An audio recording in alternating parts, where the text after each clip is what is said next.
ಕರೋತು ಮಮ ಕಲ್ಯಾಣಂ ಹರಿರ್ಹಯಮುಖಾಭಿದಃ ಕುರುಶ್ಚ ಮಧ್ವನಾಮ ಮೇ ವರದೋಸ್ತು ನಿರಂತರಂ.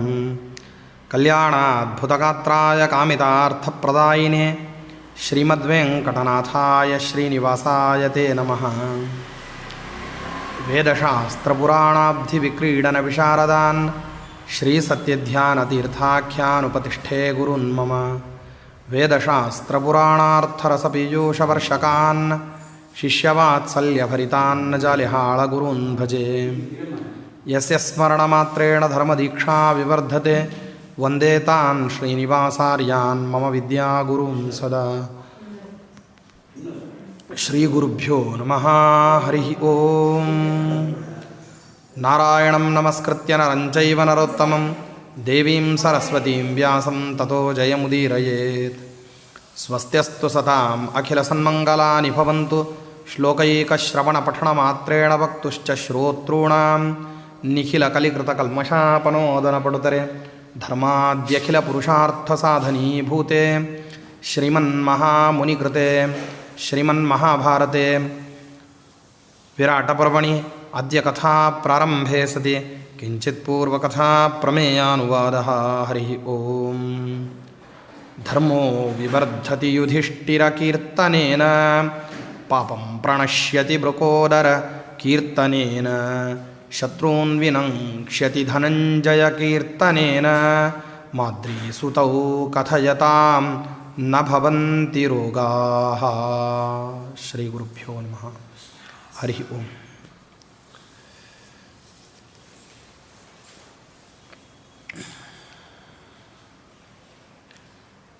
ಕರ್ಣ ಮಾತಾಡಿರ್ತಕ್ಕಂತಹ ಮಾತುಗಳಿಗೆ ಪ್ರತಿಯಾಗಿ ಉತ್ತರವನ್ನು ಕೃಪಾಚಾರ್ಯರು ಕೊಡಲಿಲ್ಲ, ದ್ರೋಣಾಚಾರ್ಯರು ಮಾತಾಡಲಿಲ್ಲ. ವಾಸ್ತವದಲ್ಲಿ ಕೃಪಾಚಾರ್ಯರನ್ನು ಮತ್ತು ದ್ರೋಣಾಚಾರ್ಯರನ್ನ ನಿಂದಿಸಿ ಮಾತನಾಡಿದ. ನಿಂದನೆಗೆ ಬದಲಿಯಾಗಿ ಉತ್ತರ ಕೊಡಬೇಕಾಗಿತ್ತು. ವಾಸ್ತವದಲ್ಲಿ ಕೃಪಾಚಾರ್ಯರು ಮತ್ತು ದ್ರೋಣಾಚಾರ್ಯರು ಇಬ್ಬರೂ ಕೂಡ ಉತ್ತರವನ್ನು ಕೊಡದೆ ಸುಮ್ಮನಿದ್ರು. ಯಾಕೆ ಅಂತಂದರೆ ನಿಂದ ಅಂತನ್ನೋದು ಯಾವಾಗಲೂ ಕೂಡ ಯೋಗ್ಯ ವ್ಯಕ್ತಿಗಳು ಮಾಡಿದರೆ ಆ ನಿಂದೆಗೆ ಏನು ಮಾಡಬೇಕಂದ್ರೆ ಬೆಲೆ ಕೊಡಬೇಕು. ಯಾರಾದರೂ ಯೋಗ್ಯರು ನಮ್ಮಲ್ಲಿರ್ತಕ್ಕಂತಹ ಅವಗುಣಗಳನ್ನು ವಿಮರ್ಶೆ ಮಾಡಿದರು ಅಂತಂದರೆ ಆ ಸಂದರ್ಭದಲ್ಲಿ ಅದಕ್ಕೆ ಬೆಲೆ ಕೊಡಬೇಕು. ಹೌದಪ್ಪ, ಇವರು ಮಾಡ್ತಕ್ಕಂಥ ನಿಂದೆ, ಆ ದೋಷಗಳು ನಮ್ಮಲ್ಲಿದೆ, ಯಥಾವಕಾಶ ಅದನ್ನೇನು ಮಾಡಬೇಕು ಅಂದರೆ ಸರಿಪಡಿಸ್ಕೋಬೇಕು ಅಂತ ಹೇಳಿ ಪ್ರಾಜ್ಞನಾದಂಥವನು ವಿಚಾರ ಮಾಡಬೇಕು. ವಿವೇಕಿಯಾದಂಥವನು ಎಲ್ಲರೂ ಮಾತಾಡ್ತಾರೆ ಅಂಥೇಳಿ ಯಾರು ಬೇಕೋ ಅವರೆಲ್ಲರೂ ಮಾತಾಡಿದರೆ ಅದಕ್ಕೆ ಬೆಲೆ ಕೊಡಬೇಕಾದಂತಹ ಅಗತ್ಯ ಇಲ್ಲ. ಯಾರ ಮಾತಿಗೆ ಬೆಲೆ ಕೊಡಬೇಕು ಅಂತ ಇದೆ. ಪ್ರಾಜ್ಞಸಮ್ಮತನಾಗಿರತಕ್ಕಂಥವನು, ಶಾಸ್ತ್ರಾರ್ಥ ತತ್ವಜ್ಞಾನ ಇದ್ದವನು ಏನು ಮಾಡಬೇಕು ಅಂತಂದರೆ ಅವನು ಯಾರ ನಿಂದೆಗೆ ಬೆಲೆ ಕೊಡಬೇಕು ಅಂಥವರ ನಿಂದೆಯ ಬಗ್ಗೆ ವಿಮರ್ಶೆ ಮಾಡಬೇಕು. ಯುಕ್ತಾಯುಕ್ತವಾದದ್ದನ್ನು, ಇದು ಸರಿಯೇ ಅಥವಾ ತಪ್ಪೇ, ತಪ್ಪಾದರೆ ಯಾಕೆ ತಪ್ಪು, ಸರಿಯಾದರೆ ಯಾಕೆ ಸರಿ ಅಂತನ್ನೋದನ್ನು ವಿಮರ್ಶೆ ಮಾಡಬೇಕು. ದ್ರೋಣಾಚಾರ್ಯರಿಗೆ ಮತ್ತು ಕೃಪಾಚಾರ್ಯರಿಗೆ ಅನಿಸಿದ್ದೇನು ಅಂತಂದರೆ ಕರ್ಣನ ಮಾತುಗಳಿಗೆ ವಾಸ್ತವದಲ್ಲಿ ಬೆಲೆ ಯಾವಾಗ ಕೊಡಬೇಕು ಅಂದರೆ ಕರ್ಣ ನಿಂದೆ ಮಾಡಲಿಕ್ಕೆ ಅರ್ಹವಾದ ಸ್ಥಾನವನ್ನು ಹೊಂದಿದ್ರೆ ಮಾತ್ರ. ಇವನಿಗೆ ನಿಂದೆ ಮಾಡೋ ಅರ್ಹತೆಯೇ ಇಲ್ಲ ಅಂತಂದಾಗ ಇವನ ಮಾತುಗಳಿಗೆ ಬೆಲೆ ಅಥವಾ ಬದಲಿಯಾಗಿ ಉತ್ತರ. ಸಾಮಾನ್ಯವಾಗಿ ಈಗ ಎರಡು ರೀತಿಯಲ್ಲಿ ಏನು ಮಾಡೋದಿದೆ ಅಂತಂದ್ರೆ ಪ್ರತಿಕ್ರಿಯೆ ಕೊಡೋದಿದೆ ಮಾತಿಗೆ. ಏನಂತಂದರೆ ಒಂದು ನೇರವಾಗಿ ಮಾತಿಗೆ ಪ್ರತಿಮಾತನ್ನು ಬೆಳೆಸೋದರ ಮೂಲಕವಾಗಿ, ಇಂಗ್ಲೀಷ್ನಲ್ಲೆಲ್ಲ ಹೇಳೋ ಹಾಗೆ ಒಂದು ಡಿಫೆನ್ಸಿವ್ ಆಗಿ, ಇನ್ನೊಂದು ಅಫೆನ್ಸಿವ್ ಆಗಿ.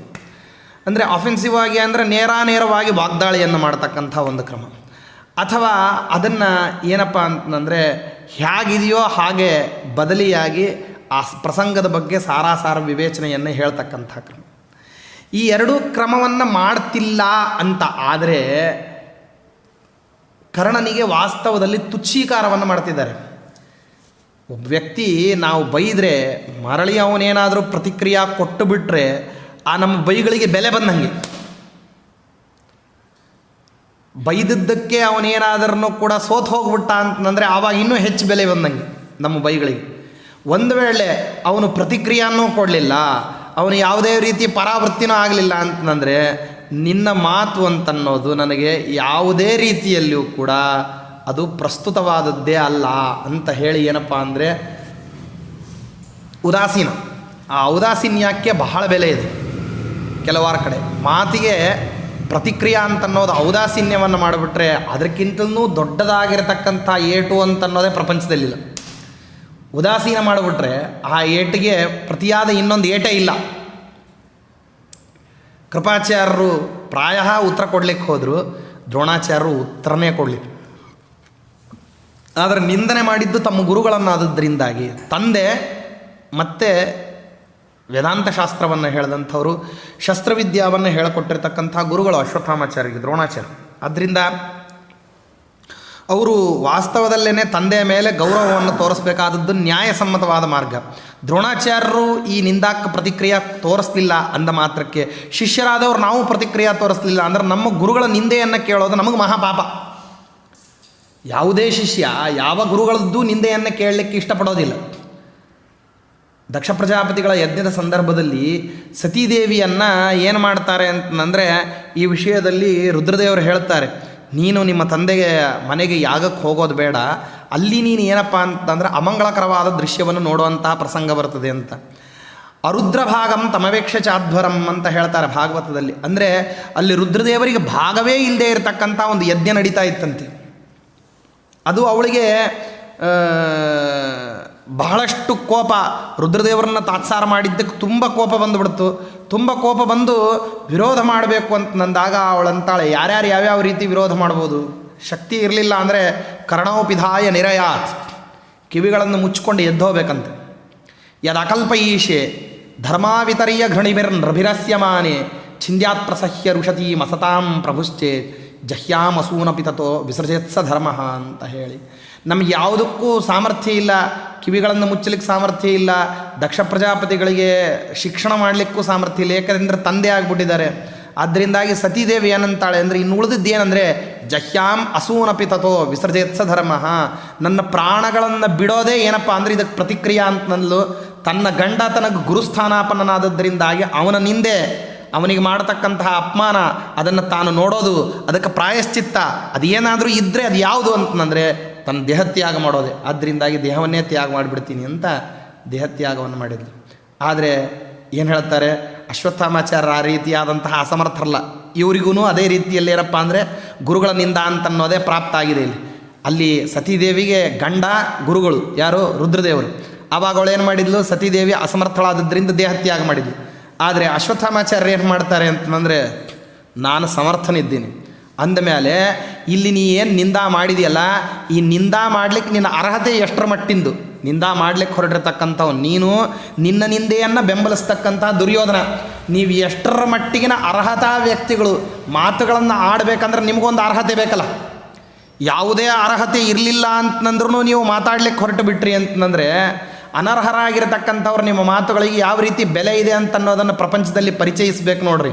ಆದ್ದರಿಂದ ಅಂಥ ಒಂದು ಕಾರ್ಯವನ್ನು ಏನು ಮಾಡ್ತಾರೆ ಅಂತಂದರೆ ಮಾಡಲಿಕ್ಕೆ ಆರಂಭ ಮಾಡ್ತಾರೆ ಅವರು. ಯಾರು, ದ್ರೋಣಪುತ್ರರಾಗಿರ್ತಕ್ಕಂಥ ಅಶ್ವತ್ಥಾಮಾಚಾರ್ಯರು ಕೇಳ್ತಾರೆ, ಜಗತ್ತಿನಲ್ಲಿ ಸಂಪತ್ತು ಅನ್ನೋದು ಎಲ್ರಿಗೂ ಒಂದೇ ಕ್ರಮದಲ್ಲಿದೆ ಅಂತ ಹೇಳಿ ಅಂದ್ಕೊಂಡಿದ್ದಾರೆ. ಸಂಪತ್ತಿದ್ದವರೆಲ್ಲರೂ ಕೂಡ ನನ್ನ ಹತ್ರನೂ ಸಂಪತ್ತಿದೆ, ಅವನ ಹತ್ರನೂ ಸಂಪತ್ತಿದೆ ಅಂತ. ಹಾಸ್ಯಕ್ಕೆ ಒಂದು ಪ್ರಸಂಗ ನಡೆದಿತ್ತು. ನಮ್ಮ ಕುಂದಾಪುರ ಸ್ವಾಮಿಗಳು ಹಿಂದಿನವರಿದ್ದರು, ಲಕ್ಷ್ಮೀಶ್ ತೀರ್ಥರು ಅಂತ. ಅವರು ಲೌಕಿಕದಲ್ಲಿ ಆಗಿನ ಕಾಲಕ್ಕೆ ಬ್ಯಾಚುಲರ್ ಆಫ್ ಆರ್ಟ್ಸ್ BA ಮಾಡಿದವರು. ಅವರು BA ಆನರ್ಸ್ ಮಾಡಿದ್ರು. ಬಹಳ ಒಳ್ಳೆಯ ಅದ್ಭುತವಾದಂತಹ ಇಂಗ್ಲೀಷ್ ಮಾತಾಡೋರು. ಅವರು ಸತ್ಯಧ್ಯಾನರ ಹತ್ರ ಹೋಗಿ ವಿದ್ಯಾ ಕಲಿಬೇಕು ಅಂತ ಹೋಗಿದ್ದರು. ಸತ್ಯಧ್ಯಾನರು ಅವರಿಗೆ ಶಾಂತಿ ಮಂತ್ರಾದಿಗಳನ್ನೆಲ್ಲವನ್ನು ಹೇಳಿ ಪಾಠ ಹೇಳಿ, ಇನ್ನು ಉಳಿದದ್ದನ್ನು ಜಲಾಳಾಚಾರ್ಯ ಹೇಳ್ತಾರೆ ನಿಮಗೆ, ಅವ್ರ ಹತ್ರ ಹೇಳಿಸ್ಕೊಳ್ರಿ ಅಂತಂದಿದ್ರು. ಹೀಗಾಗಿ ನಮ್ಮ ಪರಮ ಗುರುಗಳು ಅಂದರೆ ಗುರುಗಳು ಜಲಾಳಾಚಾರ್ಯ ಅವರಿಗೆ ಕುಂದಾಪುರ ಸ್ವಾಮಿ ಪಾಠ ಹೇಳಬೇಕು. ಆಚಾರ್ಯರು ಇದನ್ನ ಹೇಳಿಬಿಟ್ಟು ಮಹಾಭಾರತದ ಉಪನ್ಯಾಸ, ಬೆಂಗಳೂರಿನಲ್ಲಿ ಮಹಾಭಾರತ ಅಂತ ಇದಂ ಪ್ರಥಮತಃ ಮಹಾಭಾರತದ ಉಪನ್ಯಾಸ ಹೇಳೋದು. ಎಲ್ಲರೂ ಕೂಡ ಈ ಶಾಲು ಗೀಲು ಹೊತ್ಕೊಂಡು ಉದ್ದು ಕುಂಕುಮ ಕಚ್ಚೆ ಸೀರೆ ಅಂತ ಕಂಡದ್ದೇ ಆಚಾರ್ಯರ ಉಪನ್ಯಾಸ ಆರಂಭ ಆದಮೇಲೆ. ಆವಾಗೆಲ್ಲ ಮೊದಲೆಲ್ಲ ಏನಪ್ಪ ಅಂತಂದರೆ, ಈಗ 100 ವರ್ಷದ ಕೆಳಗೆ ಯಾರೂ ಕೂಡ ಹೊರಗೆ ಧೈರ್ಯದಿಂದ ವಸ್ತ್ರಗಳನ್ನು ಹಾಕ್ಕೊಂಡ್ಬಿಟ್ಟು ನಾವು ಬ್ರಾಹ್ಮರು ಅಂತ ಹೇಳ್ಕೊಳ್ಳೋಂತಲಿಕ್ಕೆ ಬರ್ತಾನೂ ಇರಲಿಲ್ಲ. ಅಂಥ ಒಂದು ಪರಿಸ್ಥಿತಿ ಇತ್ತು. ಎಲ್ಲ ಮಠ ಎಲ್ಲ ಹೆಸರಿಗಿತ್ತು, ಉತ್ತರಾದಿ ಮಠ ಅಂತಿತ್ತು, ಹೆಸರಿಗೆಲ್ಲ ಇತ್ತಷ್ಟೇ.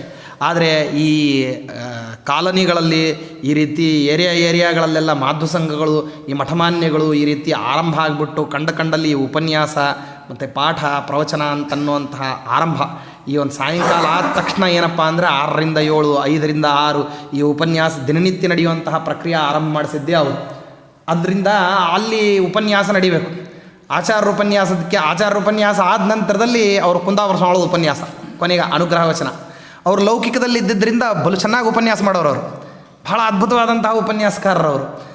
ಅದ್ರ ಜೊತೆಗೆ ಏನಪ್ಪ ಅಂದರೆ ಆಗಿನ ಕಾಲಕ್ಕೆ ಸಮಕಾಲೀನರಲ್ಲಿ ಏನಿತ್ತು ಅಂತಂದರೆ ಈ ವಿವಾದಿತವಾದಂತಹ ವಿಷಯಗಳನ್ನು ಎತ್ಕೊಂಡು ಬಂದುಬಿಟ್ಟು ಈ ಕಾಲೇಜ್ ಹುಡುಗರು ಯಾರೋ ಆಗ್ತಾನೆ ಇನ್ನೂ ಪ್ರಪಂಚವನ್ನು ನೋಡ್ತಾ ಇರ್ತಾರೆ. ಅಂತಹ ಹುಡುಗರುಗಳೆಲ್ಲ ಏನು ಮಾಡೋರು ಅಂತಂದರೆ ಬಂದುಬಿಟ್ಟು ಲೌಕಿಕದ ಪ್ರಶ್ನೆಗಳನ್ನೆಲ್ಲ ಎತ್ತವರು ಉಪನ್ಯಾಸದ ಮಧ್ಯದಲ್ಲಿ.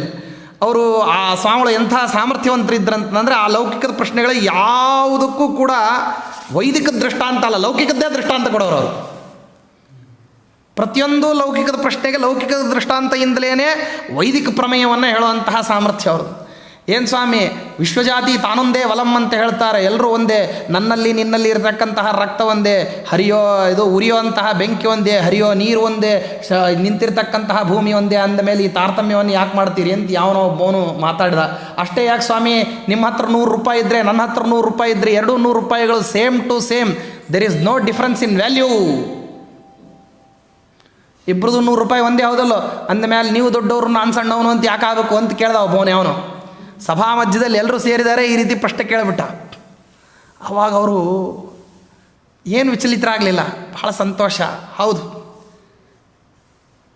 There is A same value for those 100 rupees. ಆ ಎರಡೂ 100 ರೂಪಾಯಿ ನೋಟುಗಳಿಗೆ ಸಮಾನವಾದಂತಹ ಬೆಲೆ ಇದೆ. ಯಾವಾಗ ಸಮಾನ ಬೆಲೆ ಇದೆ ಗೊತ್ತೇನೋ ತಮ್ಮ ಅಂತ ಕೇಳಿದ್ರು. ಏನು ಸ್ವಾಮಿ, ಯಾವಾಗ? ನಿಮ್ಮ ಹತ್ರ 100 ರೂಪಾಯಿ ಇದೆ, ನನ್ನ ಹತ್ರ 100 ರೂಪಾಯಿ ಇದೆ.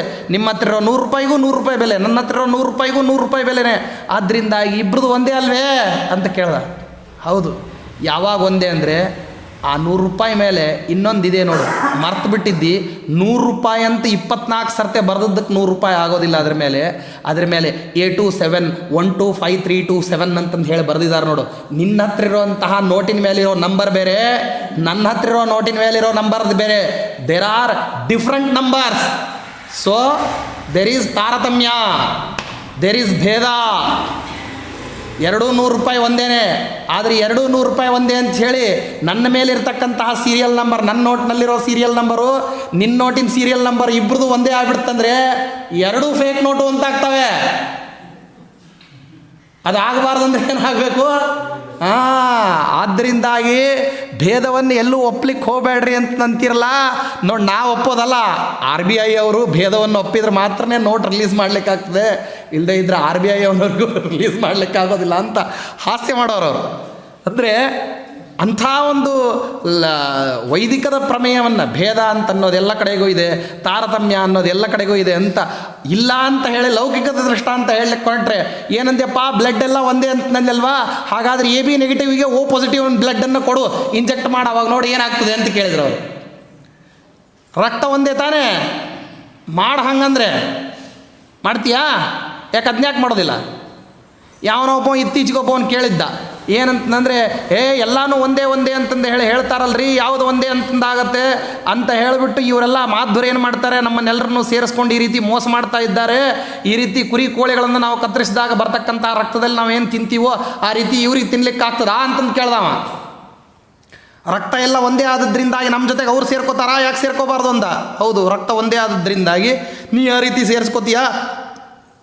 ರಕ್ತ, ಪ್ರಾಣಿಯಲ್ಲಿರ್ತಕ್ಕಂಥ ರಕ್ತನೂ ಕೆಂಪು ಬಣ್ಣದ್ದೇ, ಮನುಷ್ಯನಲ್ಲಿರೋ ರಕ್ತನೂ ಕೆಂಪು ಬಣ್ಣದ್ದೇ, ಎರಡು ಒಂದೇ ಆಗ್ತದೇನೋ? ಎಲ್ಲವೂ ಒಂದೇ ಅಂತ ಹೇಳ್ತಿರಲ್ಲ, ಒಂದೇ ಆಗಲಿ ಅಂತ ಹೀಗೆಲ್ಲ ಹಾಸ್ಯ ಮಾಡೋರು. ಯಾಕೆ ಇದನ್ನ ಪ್ರಾಸಂಗಿಕವಾಗಿ ಹೇಳಲಿಕ್ಕೆ ಬಂದೆ ಅಂತಂದರೆ, ಈಗ ದುರ್ಯೋಧನ, ಕರ್ಣ, ನೀವಿಬ್ಬರು ಏನು ಮಾಡಿದ್ದೀರಿ ಅಂದರೆ ಪ್ರಪಂಚದಲ್ಲಿ ಯಾರೂ ಸಂಪಾದನೆ ಮಾಡದೇ ಇರತಕ್ಕಂತಹ ಸಂಪತ್ತನ್ನು ನಾವು ಸಂಪಾದನೆ ಮಾಡಿಬಿಟ್ಟಿದ್ದೀವಿ. ಅತ್ಯಭೂತಪೂರ್ವವಾಗಿರ್ತಕ್ಕಂತಹ ವೈಭವಪೇತ ಇಂದ್ರಪ್ರಸ್ಥ ನಮ್ಮ ಅಧೀನದಲ್ಲಿದೆ, ದಾಯಭಾಗ ಪರಂಪರಾ ಪ್ರಾಪ್ತವಾಗಿರತಕ್ಕಂಥ ಹಸ್ತಿನಾವತಿ ನಮ್ಮ ಅಧೀನದಲ್ಲಿದೆ. ಹೀಗಾಗಿ ಯಥೇಚ್ಛವಾಗಿ ರಾಜ್ಯ, ವೈಭವ, ಭೋಗ, ಭಾಗ್ಯಗಳು ಎಲ್ಲ ನಮ್ಮ ಹತ್ರ ಇದ್ದದ್ರಿಂದಾಗಿ ನಾವು ಆಡಿದ್ದ ಮಾತೇ ಸತ್ಯ, ನಾವು ಆಡಿರ್ತಕ್ಕಂಥ ಮಾತು ವೇದವಾಕ್ಯ, ನಾವು ಪ್ರಮಾಣ ಪ್ರಮಿತರು, ನಾವೇನು ಬೇಕಾರ ಹೇಳ್ಬೋದು, ನಾವು ಹೇಳಿದ್ದನ್ನೆಲ್ಲ ಜಗತ್ತು ಕೇಳಿ ಅಂತ ನಂತಿದಿರಲ್ಲ. ಹೆಂಗೆ ಕೇಳಲಿಕ್ಕೆ ಸಾಧ್ಯ? ಒಂದು ಹೇಳ್ತೀನಿ ಕೇಳು. ಯದ್ಯಪಿ ಸಂಪತ್ತು ಅಂತ ಅನ್ನೋದು ಸಮಾನವೇ ಆಗಿದ್ದರೂ ಕೂಡ ಅದನ್ನು ಸಂಪಾದನೆ ಮಾಡಿದ್ರ ಮೇಲೆ ಆ ಸಂಪತ್ತಿಗೇನಿದೆ? ಬೆಲೆ ಇದೆ. ನೀವು ಸಂಪತ್ತನ್ನು ಸಂಪಾದನೆ ಮಾಡಿದ್ದೀರಲ್ಲ, ಆ ಸಂಪತ್ತನ್ನು ಯಾವ ಕ್ರಮದಲ್ಲಿ ಸಂಪಾದನೆ ಮಾಡಿದ್ದೀರಿ? ಇಂದ್ರಪ್ರಸ್ಥಂ ತ್ವಯಾ ಕಸ್ಮಿನ್ ಸಂಗ್ರಾಮೇ ನಿರ್ಜಿತಂ ಪುರ. ಇಂದ್ರಪ್ರಸ್ಥವನ್ನು ಯಾವ ಯುದ್ಧದಲ್ಲಿ ಗೆದ್ರಪ್ಪ ನೀವು? ಪಾಂಡವರಿಂದಾಗಿ. ಪಾಂಡವರ ತಾನೇ ಇಂದ್ರಪ್ರಸ್ಥ, ಹೆಸರೇ ಇರಲಿಲ್ಲ ಅದಕ್ಕೆ ಇಂದ್ರಪ್ರಸ್ಥ ಅಂಥೇಳಿ. ಅದಿದ್ದದ್ದೇನು? ಒಂದು ವನ, ಖಾಂಡವ ವನ ಅಂಥೇಳಿ ಒಂದು ವನ ಇತ್ತು. ಅದನ್ನು ಇಂದ್ರಪ್ರಸ್ಥವನ್ನಾಗಿ ಮಾರ್ಪಾಡು ಮಾಡಿಕೊಂಡವ್ರು ಯಾರು?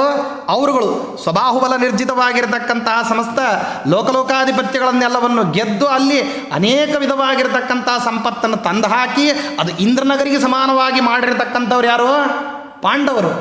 ಎಲ್ಲಿ ಗೆದ್ರಿ ನೀವು? ಯಾವ ಸಂಗ್ರಾಮದಲ್ಲಿ ಗೆದ್ರಿ? ಇವತ್ತು ಆ ಪದಾರ್ಥ ನಿಮ್ಮ ಹತ್ರ ಇದೆ ಅನ್ನೋ ಮಾತ್ರದಿಂದಾಗಿ ಆ ಪದಾರ್ಥಕ್ಕೆ ಒಡೆಯರು ನೀವು ಆಗಲಿಕ್ಕೆ ಸಾಧ್ಯನಾ? ಹೆಂಗೆ ಗೆದ್ದಿದ್ದೀರಿ ನೀವು? ಯುಧಿಷ್ಠಿರಶ್ಚ ಭೀಮಶ್ಚ ಕಸ್ಮಿನ್ ಯುದ್ಧೇ ತ್ವಯಾಜಿತವು. ಆ ಯುಧಿಷ್ಠಿರನನ್ನು, ಆ ಭೀಮಸೇನ ದೇವರನ್ನ ಯಾವ ಯುದ್ಧದಲ್ಲಿ ಗೆದ್ರಪ್ಪ? ಇವತ್ತು ಇಂದ್ರಪ್ರಸ್ಥ ನಿಮ್ಮದು ಅಂತ ಹೇಳ್ಕೊಂಡು ಬಿಟ್ಟು ಆ ಇಂದ್ರಪ್ರಸ್ಥವನ್ನು ಕೇಳಲಿಕ್ಕೆ ಬಂದವ್ರ ಮೇಲೆ ನೀವು ಇಲ್ಲ ಸಲ್ಲದ ಆರೋಪಗಳನ್ನೆಲ್ಲವನ್ನು ಮಾಡಿ ಏನು ಮಾಡಬೇಕು ಅಂತ ನಂತಿದ್ದೀರಿ? ಅವರ ಅಜ್ಞಾತವಾಸವನ್ನು ಭಂಗವನ್ನು ಸಾಧಿಸಬೇಕು ಅಂತ ಹೊರಟಿದ್ದೀರಲ್ಲ, ಎಲ್ಲಿ ಗೆದ್ದಿದ್ದೀರಿ ನೀವು? ನಿಮ್ಮ ಹತ್ರ ಅಂಥ ಪರಾಕ್ರಮ ಆದರೂ ಎಲ್ಲಿದೆ? ಕಥಮೇ ದ್ವೈರಥೇ ರಾಜನ್ನ ತ್ವಮಜೈಷೀರ್ ಧನಂಜಯಂ. ಯಾವುದಪ್ಪ, ಯಾವ ಯುದ್ಧದಲ್ಲಿ ನೀವು ಅರ್ಜುನನನ್ನು ಎದುರಿಸಿದಿರಿ, ಸರಿಯಾಗಿ ನಿಂತ್ಕೊಂಡು ಯುದ್ಧವನ್ನು ಮಾಡಿದ್ದೀರಿ, ಅವ ಸೋತ, ನೀವು ಗೆದ್ರಿ ಅಂತ ಯಾವ ಯುದ್ಧದಲ್ಲಿ ಆಗಿದೆ ಹೇಳ್ರಿ? ಆದ್ದರಿಂದಾಗಿ ಆಮೇಲೆ ಆ ನಕುಲ ಸಹದೇವರನ್ನು ಯಾವ ಯುದ್ಧದಲ್ಲಿ ಗೆದ್ರಿ? ಆ ಕೃಷ್ಣಾದೇವಿಯನ್ನು ಅಪಮಾನ ಮಾಡಿದ್ರಲ್ಲ ಸಭಾ ಮಧ್ಯದಲ್ಲಿ ಎಳಿಸಿ ತರಿಸಿ, ಆವಾಗ ಅವಳನ್ನು ಗೆಲ್ಲುವಂತಹ ಸಾಮರ್ಥ್ಯ ನಿಮಗೆ ಎಲ್ಲಿಂದ ಬಂತು? ಅವಳನ್ನು ಗೆದ್ರೇನು ನೀವು? ಕುಲಪಾವನಕರವಾಗಿರತಕ್ಕಂತಹ ಕರ್ಮದಲ್ಲಿ ನಿರತರಾದಂಥವ್ರನ್ನ, ಕುಲವನ್ನು ಹೊಲಸಿಗೇಡು ಮಾಡತಕ್ಕಂತಹ ಕಾರ್ಯಗಳನ್ನು ಮಾಡಿಬಿಟ್ಟು ನೀವು ಜಗತ್ತಿನಲ್ಲಿ ಅತ್ಯಂತ ನೀಚತಮದಲ್ಲಿ ನಿಂದನೆಗೆ ಒಳಗಾಗುವಂತಹ ಕುಕರ್ಮಗಳನ್ನು ಮಾಡಿದರೆ ನೀವು, ನಿಮ್ಮನ್ನು ಯಾರಪ್ಪ ಒಳ್ಳೆಯವರು, ಯೋಗ್ಯರು, ಸದಾಚಾರಿಗಳಾಗಿರ್ತಕ್ಕಂಥವ್ರನ್ನ ನಿಮ್ಮನ್ನು ರಾಜರು ಅಂತ ಯಾರು ಒಪ್ತಾರ? ಅಂಥವ್ರು ಯಾರಾದರೂ ಇದ್ದಾರೇನು ವಿವೇಕಿಗಳು? ಗಂಧ ಬೇಕು ಅಂತನ್ನೋ ಕಾರಣಕ್ಕೋಸ್ಕರವಾಗಿ ಒಬ್ಬ ವ್ಯಕ್ತಿ ಯಾವನು ಹೋಗಿ ಏನು ಮಾಡಿದ್ನಂತೆ? ಆ ಚಂದ್ರದ ವೃಕ್ಷವನ್ನೇ ಕಡಿದ್ಬಿಟ್ನಂತೆ. ಸುವಾಸನೆ ಬೇಕು ಅಂತ ಹೇಳಿ ಏನು ಮಾಡಿಬಿಡೋದು? ಗಂಧದ ಮರನೇ ಕಡಿದ್ಬಿಡೋದು. ಹಾಗೆ ದೊಡ್ಡದಾಗಿರ್ತಕ್ಕಂಥ ಚಂದನದ ವೃಕ್ಷ ಇದ್ದಂಗಿತ್ತು ಕುರ್ರಾಜನಿಂದ ಪ್ರವರ್ತಿತವಾಗಿರ್ತಕ್ಕಂಥ ಈ ವಂಶ, ಕೌರವ ವಂಶ.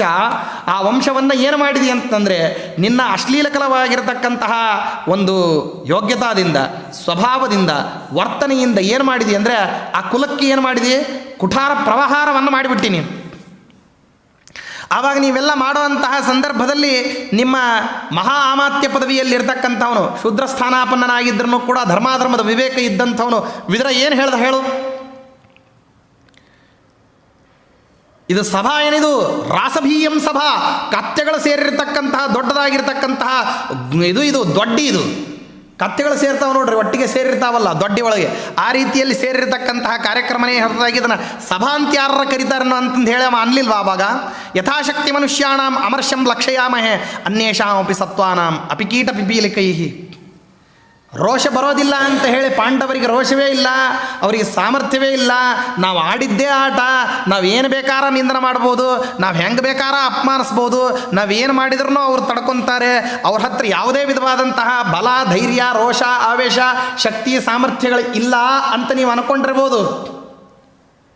ಕ್ರಿಮಿಕೀಟಗಳನ್ನು ಹಿಂಸಾ ಮಾಡಿ ನೋಡ್ರಿ, ಪ್ರಾಣ ಕಳ್ಕೊಳ್ಳುವಂಥ ಪ್ರಸಂಗ ಇದ್ರೂ ಇರುವೆನೂ ಕೂಡ ಏನು ಮಾಡ್ತದೆ?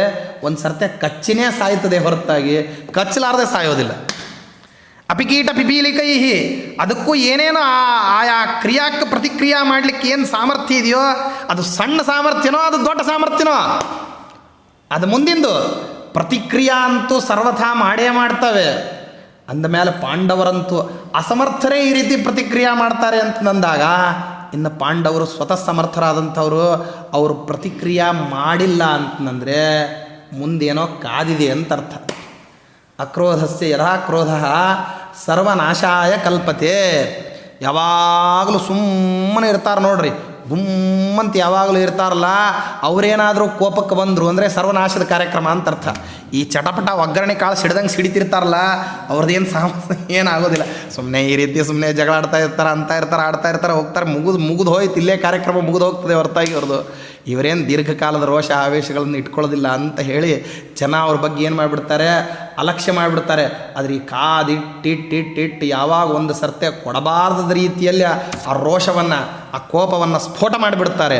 ಆ ಸ್ಫೋಟ ಮಾಡಿದಂಥ ಸಂದರ್ಭದಲ್ಲಿ ಅದರ ಪರಿಣಾಮಗಳೇನಾಗ್ತವೆ, ಬಹಳ ಘೋರವಾಗಿರ್ತವೆ. ಅದಕ್ಕೋಸ್ಕರವಾಗಿ ದ್ರೌಪದ್ಯಾಶ್ಚ ಪರಿಕ್ಲೇಶಂ ನಕ್ಷಂತುಂ ಪಾಂಡವೋರ್ಹತಿ. ಆ ಪಾಂಡವರಿಗೆ ಏನು ಮಾಡಿದ್ರೂ ಕೂಡ ಆ ಪ್ರಶ್ನಾರ್ಥಕ ಚಿಹ್ನೆ ಇದ್ದಂಗೆ ಇದ್ದಾಳವಳು. ಯಾರು? ದ್ರೌಪದಿ ದೇವಿ. ಕಣ್ಣೆದರಿಗೆ ಅಡ್ಡಾಡ್ತಾ ಇರ್ತಾಳವಳು. ಆ ಪ್ರಶ್ನಾರ್ಥಕ ಚಿಹ್ನೆ ಎಲ್ಲಿ ಹೋಗೋದೇ ಇಲ್ಲದು. ಅದು ಎಲ್ಲಿದೆ? ಅದು ಕಣ್ಣೆದರಿಗೆ ಇದೆ ಅದು. ಆದ್ದರಿಂದಾಗಿ ದುಃಖಾಯ ಧಾರ್ತರಾಷ್ಟ್ರಾಣ ಪ್ರಾದುರ್ಭೂತೋ ಧನಂಜಯ. ನೀವೆಲ್ಲರೂ ಏನಪ್ಪ ಅಂತಂದರೆ ಜನ್ಮಪೂರ್ತಿ ಅನುಭವಿಸೋಷ್ಟು ಸಾಕಷ್ಟು ದುಃಖ ಏನಪ್ಪ ಅಂತಂದರೆ ನಿಮಗೆ ಕೊಡಲಿಕ್ಕೇ ಅವನದು ಅವತಾರ. ಯಾರ್ದು? ಅರ್ಜುನಂದು. ಅದಕ್ಕೋಸ್ಕರವಾಗಿ ತ್ವಂ ಪುನಃ ಪಂಡಿತೋ ಭೂತ್ವಾ ಹಿ ಆಚಾರ್ಯಂ ಕ್ಷಿಪ್ತುಮಿಚ್ಛಸಿ ವೈರಾಂತ ಕರ್ಣೋ ಜಿಷ್ಣು ನಿಶೇಷಂ ಕರ್ತುಮರ್ಹತಿ. ನೀನೊಬ್ಬವನು ಶಸ್ತ್ರಾಸ್ತ್ರಗಳನ್ನು ತಿಳಿದಿರತಕ್ಕಂಥವನು, ಸಾರಾಸಾರ ವಿವೇಚನವನ್ನು ಮಾಡ್ತಕ್ಕಂಥ ಸಾಮರ್ಥ್ಯ ಇರೋವನು ಅಂತ ಜಗತ್ತೆಲ್ಲ ತಿಳ್ಕೊಂಡಿದೆ. ಕಾರಣ ನೀನೊಂದು ರಾಜ್ಯಭಾರವನ್ನು ಮಾಡ್ತಕ್ಕಂಥ ರಾಜ, ನೀನು ಹಾಂಗೆ ಮಾಡ್ತಕ್ಕಂತಹ ವ್ಯಕ್ತಿ. ನೀನು ಈ ರೀತಿಯಲ್ಲಿ ಒಬ್ಬ ಯೋಗ್ಯನಾಗಿರತಕ್ಕಂತಹ ಸದಾಚಾರ ಸಂಪನ್ನಾದಂತಹ ಬ್ರಾಹ್ಮಣ, ಅವನ ಆಚಾರ್ಯನ ಪದವಿಯಲ್ಲಿ ಇದ್ದುಕೊಂಡು, ಆಚಾರ್ಯ ಅಂದರೆ ಆಚಿನೋತಿ ಚ ಶಾಸ್ತ್ರಾಣಿ ಆಚಾರಾನ್ ಗ್ರಾಹಯತ್ಯುತ ಸ್ವಯಮಾಚರತೆ ಯಸ್ತು ತಮಾಚಾರ್ಯಂ ಪ್ರಚಕ್ಷತೆ ಅಂತ. ಕಂಡವರೆಲ್ಲರೂ ಆಚಾರಗಳಾಗೋದಿಲ್ಲ. ನಮ್ಮೆಲ್ಲ ಉತ್ತರ ಕರ್ನಾಟಕದಲ್ಲಿ ಅಂತಾರಲ್ಲ, ಆಚಾರ್ಯ ಅಂದರೆ ಯಾರು? ಅಕ್ಸಾಲಿಗರವನಿಗೆ ಆಚಾರ್ಯ ಅಂತ ಅರಿತ. ಆಚಾರ್ಯ ಅಂತಂದರೆ ಯಾವನು ಆಚಿನೋತಿ ಚ ಶಾಸ್ತ್ರಾಣಿ, ಯಾವನು ಶಾಸ್ತ್ರಗಳನ್ನು ಏನು ಮಾಡ್ತಾನೆ, ಆ ಸಮ್ಯಕ್ ಚಿನೋತಿ, ಅದರ ಮಧ್ಯದಲ್ಲಿ ಏನು ಮಾಡ್ತಾನೆ ಅಂದರೆ ಆಯ್ಕೆಯನ್ನು ಮಾಡ್ತಾನೆ. ಅದರಲ್ಲಿ ಯೋಗ್ಯವಾದಂಥದ್ದು ಯಾವುದು, ಅಯೋಗ್ಯವಾದದ್ದು ಯಾವುದು, ಯಾವುದು ಸಾರ, ಯಾವುದು ಫಲ್ಗುವಾದಂಥದ್ದು, ಯಾವುದು ಅತ್ಯಂತ ಗರಿಷ್ಠ ಮಟ್ಟದ್ದು, ಯಾವುದು ಅತ್ಯಂತ ಗ್ರಾಹ್ಯವಾದದ್ದು, ಯಾವುದನ್ನು ಅತ್ಯಂತ ಅವಶ್ಯವಾಗಿ ಅನುಷ್ಠಾನ ಮಾಡಬೇಕು, ಅದರಲ್ಲಿ ಸಾರಾಸಾರಗಳಲ್ಲಿ ಮಧ್ಯಮವನ್ನು ವಿವೇಕ ಮಾಡಿಕೊಂಡು ತಾನು ಸ್ವಯಂ ಅನುಷ್ಠಾನ ಮಾಡಿ ಪರರಿಗೆ ಅದನ್ನು ಅನುಷ್ಠಾನ ಮಾಡಲಿಕ್ಕೆ ಹೇಳುವಂಥವು. ತಾನು ಶಾಸ್ತ್ರಾಧ್ಯಯನದ ಮೂಲಕವಾಗಿ ಆಚಾರವನ್ನು ತಿಳಿಯತಕ್ಕಂಥವನು, ಸದನುಷ್ಠಾನದ ಮೂಲಕವಾಗಿ ತನ್ನ ಆಚಾರವನ್ನು ಜಗತ್ತಿಗೆ ತೋರಿಸುವಂಥವನು, ಅದೇ ಆಚಾರವನ್ನು ಪ್ರಪಂಚಕ್ಕೆ ಹೇಳುವಂಥವನು.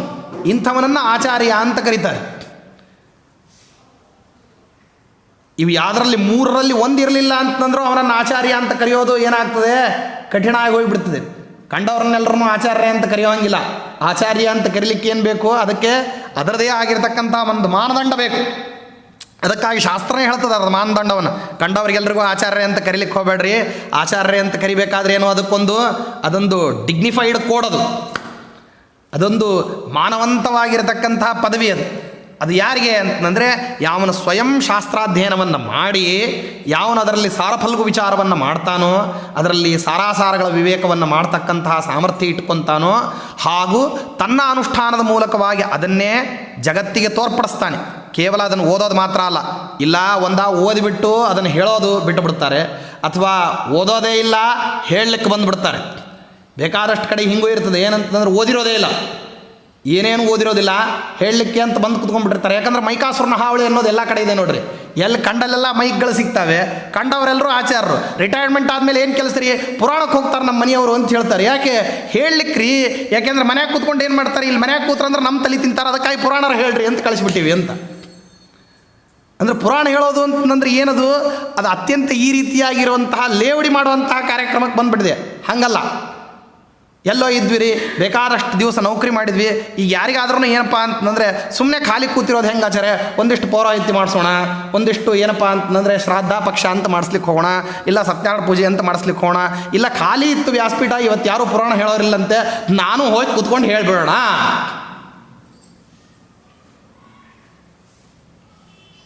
ಹಂಗಿಲ್ಲದು. ಪುರಾಣ ಹೇಳಲಿಕ್ಕೆ ಏನಪ್ಪ ಅಂತಂದರೆ ರೀತಿರಾಮ್ ಶತಮೇವಚ, ನ್ಯೂನಾತಿ ನ್ಯೂನವಾಗಿರ್ತಕ್ಕಂಥದ್ದು ಸಮಾಧ್ಯಾದಿ ಭಾಷಾತ್ರಯಗಳು, ದರ್ಶನ, ಗುಹ್ಯ, ಸಮಾಧಿ ಭಾಷಾತ್ರಯಗಳು.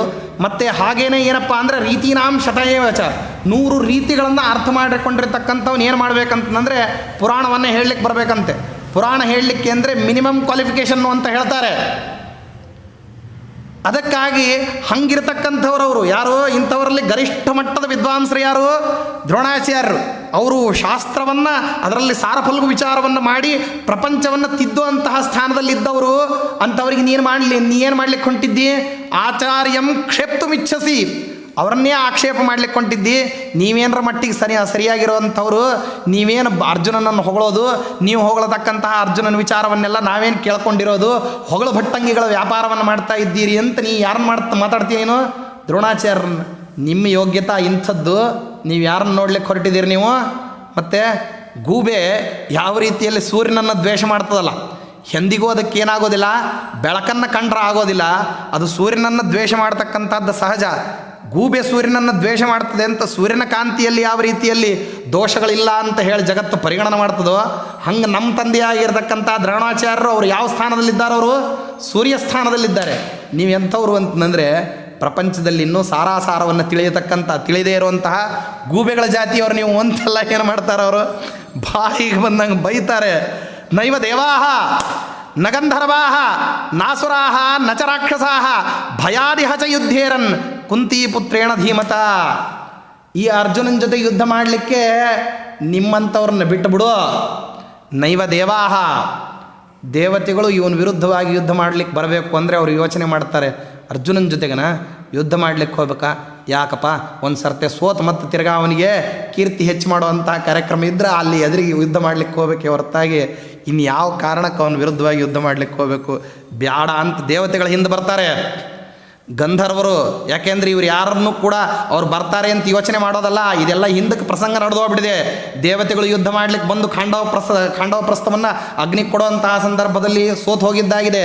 ಗಂಧರ್ವರುಗಳು ದುರ್ಯೋಧನನ್ನು ಬಿಡಿಸ್ಲಿಕ್ಕೆ ಬಂದಾಗ ಸೋತು ಹೋಗಿದ್ದಾರೆ. ಇನ್ನು ಅಸುರರು ನಿವಾತ ಕೌಚರೆಲ್ಲರೂ ಏನಾಗಿದ್ದಾರೆ, ಅವರು ಸೋತು ಮಣ್ಣು ಮುಕ್ಕಿದ್ದಾರೆ. ರಾಕ್ಷಸರು ಸೋತಿದ್ದಾರೆ. ಭಯಾದಿಹಚ ಯುದ್ಧೇರನ್, ಭಯಪಟ್ಟುಕೊಂಡು ಯುದ್ಧ ಮಾಡ್ತಾರೆ. ಆಕಸ್ಮಿಕವಾಗಿ ಪ್ರಸಂಗ ಒದಗಿ ಬಂದರೆ ಧೈರ್ಯದಿಂದ ಯುದ್ಧ ಮಾಡೋದಿಲ್ಲ, ಭಯದಿಂದ ಯುದ್ಧ ಮಾಡ್ತಾರೆ.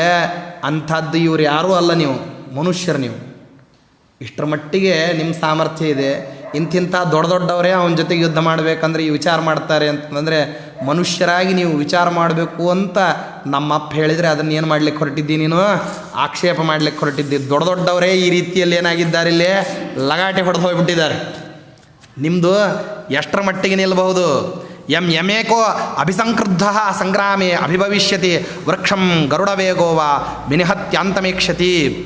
ಅರ್ಜುನನನ್ನು ಒಬ್ಬನೇ ಮತ್ತೆ ಎದುರಿಸೋದು ಅಂತಂದ್ರೆ ಏನಪ್ಪ ಅಂತಂದರೆ ಗರುಡನ ವೇಗವನ್ನು ಮತ್ತೆ ನಾಶ ಮಾಡಲಿಕ್ಕೆ ಏನಪ್ಪ ಅಂತಂದರೆ ಸರ್ಪ ಪ್ರಯತ್ನ ಮಾಡಿದರೆ ಹೆಂಗಿರ್ತದೋ ಆ ರೀತಿಯಲ್ಲಿದೆ ಹಣೆ ಬರಹ ನಿಮ್ಮದು. ಗರುಡ ಎಷ್ಟು ವೇಗದಿಂದ ಬರ್ತದೆ ಅಂತಂದರೆ ಮೇಲೆ ಆಕಾಶದಲ್ಲಿ ಹಾರತಕ್ಕಂಥ ಗರುಡ ಭೂಮಿಯಲ್ಲಿ ಹೋಗತಕ್ಕಂಥ ಸರ್ಪವನ್ನು ಅಲ್ಲಿಂದ ನೋಡಿ ಕ್ಷಣಾರ್ಥದಲ್ಲಿ ಬರ್ತದಂತೆ. ಎಲ್ಲಿಂದ?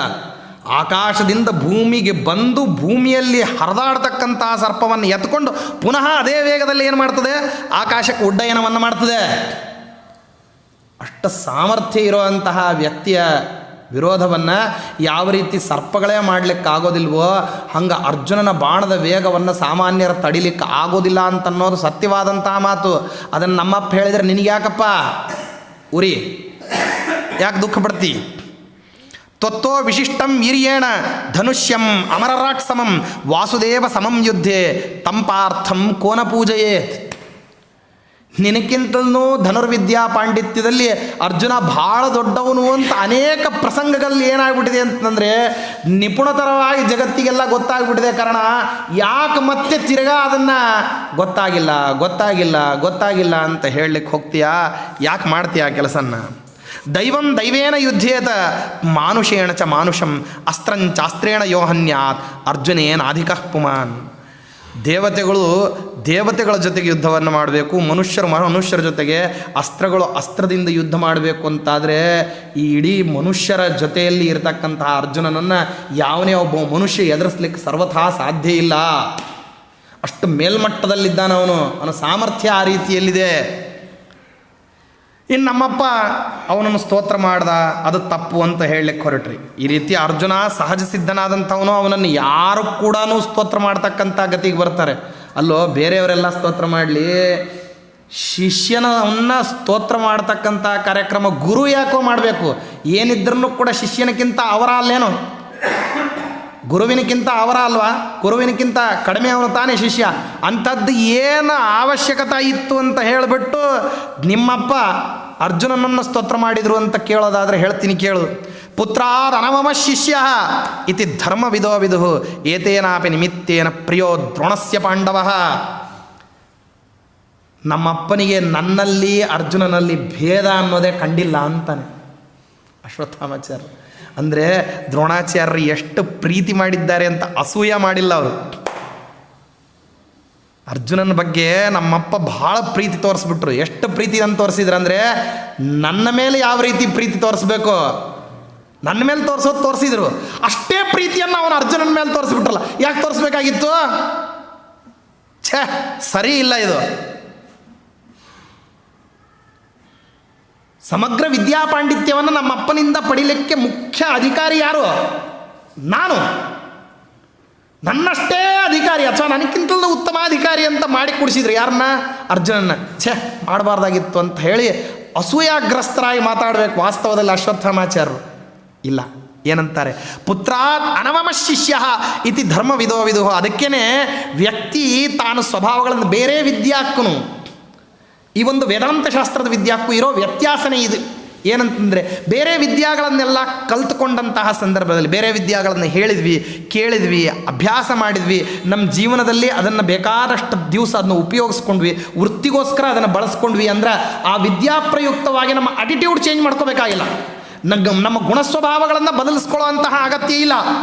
ಬೇರೆ ಯಾವ ವಿದ್ಯೆ ಬೇಕಾದ್ರೆ ಕಲೀಲಿರಿ ನೀವು. ಗಣಿತಶಾಸ್ತ್ರವನ್ನು, ವೈದ್ಯಶಾಸ್ತ್ರವನ್ನು, ಗಂಧರ್ವಶಾಸ್ತ್ರವನ್ನು, ಯಾವ ವಿದ್ಯಾ ಬೇಕಾದ್ರೂ ಅಭ್ಯಾಸ ಮಾಡಿರಿ. ಆದರೆ ಯಾವುದೇ ವಿದ್ಯಾ ಅಭ್ಯಾಸ ಮಾಡೋದರ ನಿಮಿತ್ತದಿಂದ ನಿಮ್ಮಲ್ಲಿ ಇರತಕ್ಕಂತಹ ಏನು ಗುಣಗಳಿದ್ದಾವಲ್ಲ, ಒಳ್ಳೆಯವು ಇರ್ತವೆ, ಕೆಟ್ಟದ್ದು ಇರ್ತದೆ. ಎಷ್ಟೋ ಬೇರೆ ಬೇರೆ ಗುಣಗಳಿರ್ತವೆ.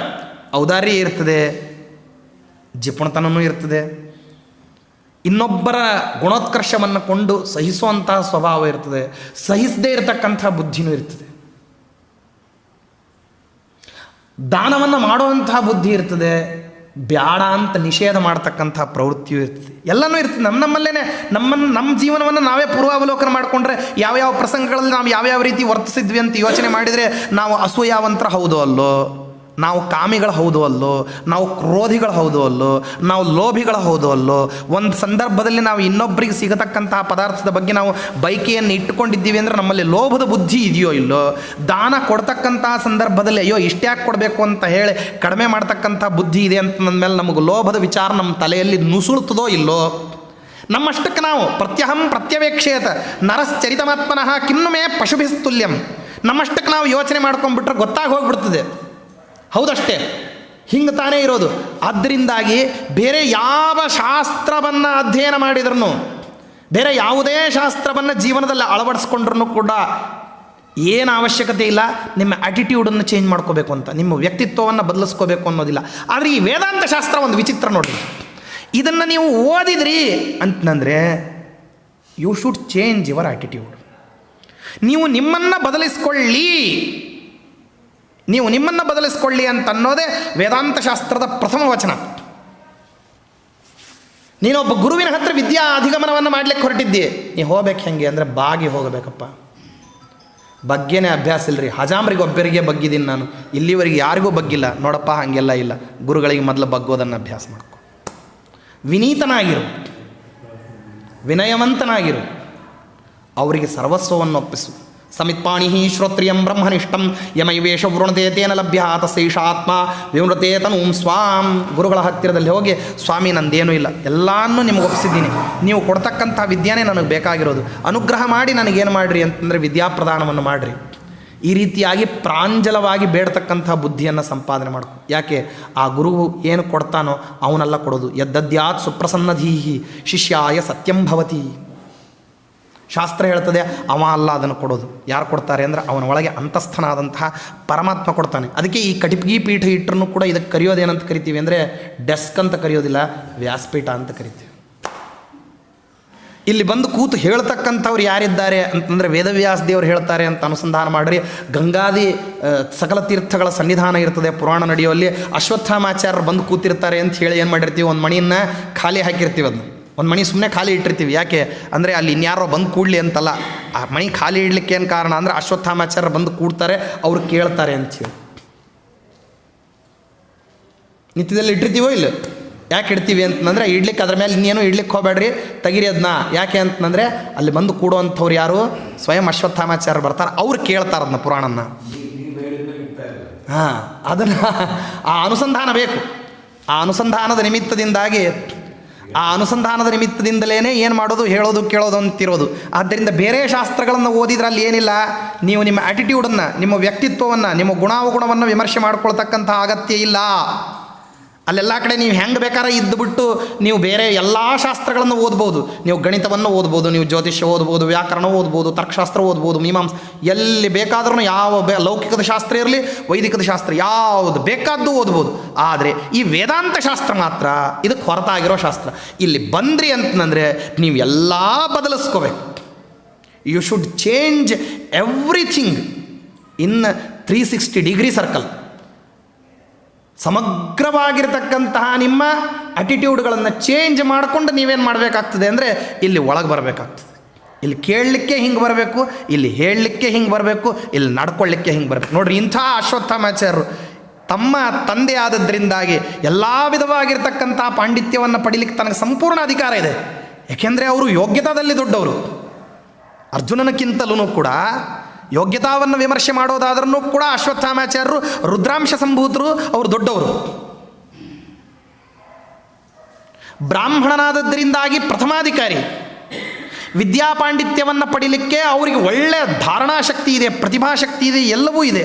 ಇಷ್ಟೆಲ್ಲ ಇದ್ದು ತಮ್ಮ ತಂದೆಯ ಹತ್ರ ಅಧ್ಯಯನ ಮಾಡಿ ತಮ್ಮ ತಂದೆ ತಮ್ಮ ಎದುರಿಗೇನೆ ತಮ್ಮ ಜೊತೆಗೇನೆ ಓದಿರ್ತಕ್ಕಂತಹ ಅರ್ಜುನನನ್ನು ಸ್ತೋತ್ರ ಮಾಡಿದರೆ ಅದಕ್ಕೆ ಅಸೂಯ ಪಡೋದಿಲ್ಲ ಅಶ್ವತ್ಥಾಮಾಚಾರ್ಯರು. ಶ್ಲಾಘನೀಯ, ಅದು ಹೊಗಳಬೇಕು ಅರ್ಜುನನನ್ನು. ಪ್ರಾಂಜಲವಾಗಿ ನಾವು ಗುಣವನ್ನು ಗೌರವಿಸಬೇಕು. ಯಾಕೆ ಅಂದರೆ ಶಾಸ್ತ್ರಾಧ್ಯಯನ ಮಾಡಿದ ಮೇಲೆ ಅದನ್ನು ಒಳಗೆ ತಗೊಳ್ಳೋದು ಅಂತಾರಲ್ಲ, ಇದೆ. ಶಾಸ್ತ್ರವನ್ನು ಓದಿದ ನಂತರದಲ್ಲಿ ಅಂಗಾರಕ್ಷತೆ ಹಚ್ಕೊಂಡ್ಬಿಟ್ಟು ಅವ್ರದನ್ನು ಹಾಳು ಮಾಡಿರಿ, ಇವ್ರದನ್ನು ಹಾಳು ಮಾಡಿರಿ, ಅಲ್ಯಾಕೆ ಪುರಾಣ ನಡೀತಿದೆ, ಇಲ್ಯಾಕೆ ಈ ಮಂಗಳ ಕಾರ್ಯಗಳು ನಡೀತಾ ಇದ್ದಾವೆ, ಇದನ್ನು ಹೆಂಗೆ ನಿಲ್ಲಿಸ್ಬೇಕು, ಅದನ್ನು ಹೆಂಗೆ ಹಾಳುಗೆಡಬೇಕು, ಇವೆಲ್ಲ ಅಂಗಾರಕ್ಷತೆ ಹಚ್ಕೊಂಡ ಮೇಲೆ ವ್ಯಾಪಾರ ಮಾಡ್ತೀರಿ ಅಂತಂದರೆ ನೀವು ಹಚ್ಕೊಳ್ಳೋ ಅಂಗಾರಕ್ಷತೆಗೂ ನಿಮ್ಮ ಆ್ಯಟಿಟ್ಯೂಡಿಗೂ ಸರ್ವಥಾ ಸಂಬಂಧ ಇಲ್ಲ ಅಂತ ಆಗೋಗ್ಬಿಡ್ತದೆ. ಅದು ಸಂಬಂಧ ಪಡಬೇಕು ಅಂತಂದರೆ ಅದು ಕಿವಿಯಿಂದ ಆ ಕಿವಿಗೆ ದಾಟಬಾರದು. ಕಿವಿಯಿಂದ ಏನಾಗಬೇಕದು, ತಲೆಗೆ ಹೋಗಬೇಕು. ತೋರಿಸಿಕೊಡ್ತಾರೆ ಅದನ್ನ ಅಶ್ವತ್ಥಾಮಾಚಾರ್ಯರು. ಪುತ್ರಾದ್ ಅನವಮ ಶಿಷ್ಯ ಇತಿ ಧರ್ಮವಿದೋ ವಿದುಹು ಏತೇನಾಪಿ ನಿಮಿತ್ತೇನ ಪ್ರಿಯೋ ದ್ರೋಣಸ್ಯ ಪಾಂಡವ.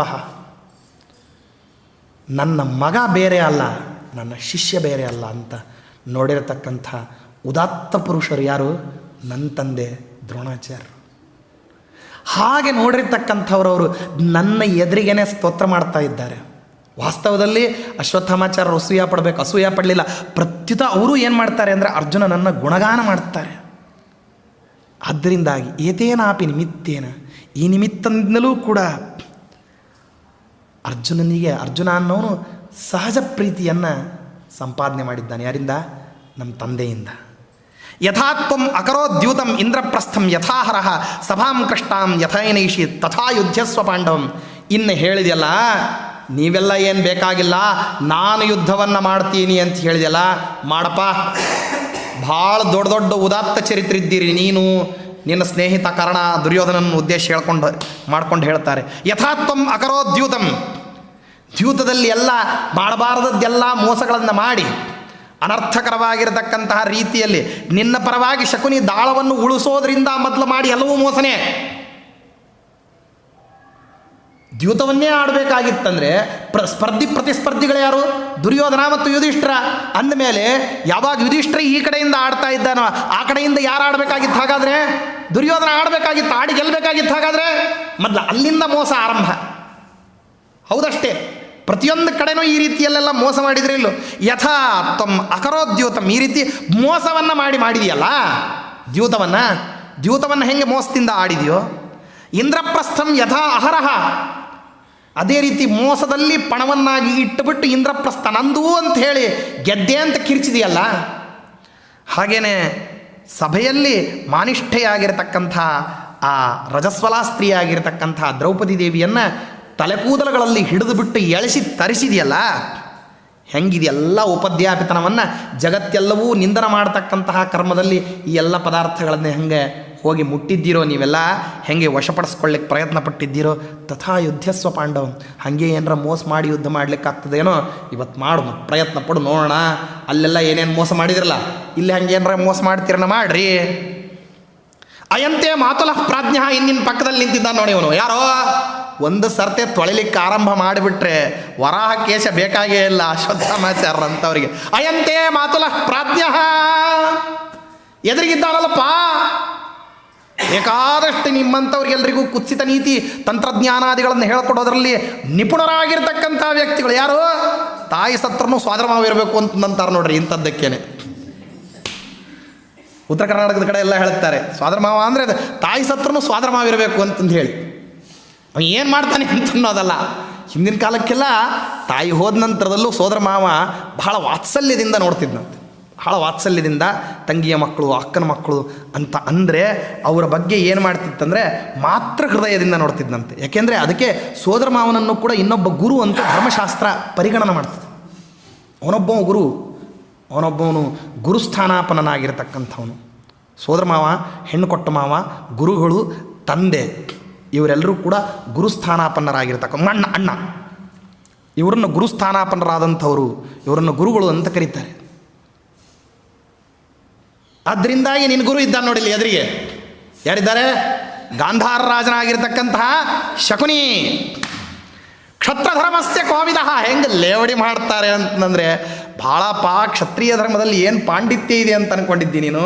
ಕ್ಷತ್ರಿಯ ಧರ್ಮದ ಪಾಂಡಿತ್ಯದ ಮೊದಲನೇ ಪಾಠ ಯಾವುದು ಅಂದರೆ ಮೋಸ ಮಾಡೋದು. ಅದನ್ನು ನೀ ಕಲ್ತಿದ್ದೆಲ್ಲಿಂದ? ಈ ಗುರುಗಳಿಂದಲೇ. ದುರ್ದ್ಯೂತ ವೇದಿ ಗಾಂಧಾರಿಹಿ ಶಕುನಿರ್ ಯುದ್ಧತಾಮಿಹ. ಮತ್ತು ಇದನ್ನೆಲ್ಲ ಹೇಳ್ಕೊಟ್ಟಿದ್ದಾನೆ ಅಂತಂದಮೇಲೆ ಪ್ರಸಂಗ ಬಂದಾಗ ಮತ್ತು ನಿಮ್ಮನ್ನು ಕೈ ಹಿಡಿಬೇಕು ಯಾರು? ಈ ಎಲ್ಲ ಮೋಸಕ್ಕೆ ಪ್ರೇರೇಪಣೆ ಮಾಡಿರ್ತಕ್ಕಂತಹ ಮಹಾನುಭಾವ ಶಕುನಿ ಇದ್ದಾನಲ್ಲ, ಅವನು ಮಾಡಲಿ ಯುದ್ಧವನ್ನು.